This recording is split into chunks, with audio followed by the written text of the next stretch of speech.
Да, първоначално не исках да го купувам, но е толкова евтино, продуктът е страхотен и е чудесен подарък, цялото ми семейство ще бъде щастливо.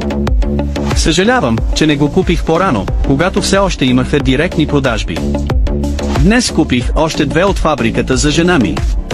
Тя работи във фирма за ремонти и печели 10 000 юана на месец. Попитах наоколо и всички използват това за ремонтите на клиентите си. Това е супер лепило. Не го отхвърляйте само защото е евтино. Използвайте го веднъж и ще разберете, че работи, и никога повече няма да се налага да купувате обикновени неща. Съжалявам, че знаех, че работи предварително. Нямаше да имам толкова много проблеми, ако го бях използвал. Изхвърлих всички пирони в къщата си, защото ремонтите бяха толкова скъпи.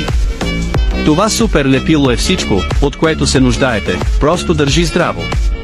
Ако къщата ви се срути, може лесно да се поправи с него. Здраво е, не се напуква и е устойчиво на стареене, топлина и корозия. Може да се нанася върху мрамор, метал или плочки и може да се полага на улицата без цимент или тухли. Лесно се залепва за метални стени без прилагане на натиск и е предназначен само за домашна употреба. Ще обсъдим това по-късно. Благодарение на това, повредените предмети могат лесно да се поправят, спестявайки ни много пари. Не го подценявайте само защото е евтин. Ще разберете колко е добър, след като го използвате, и няма да се налага да харчите пари за ремонти, защото производителят ще го рекламира безплатно и ще ви го препоръча. Тези, които имат нужда от него, трябва да го поръчат възможно най-скоро. След като го пропуснете, никога повече няма да го видите.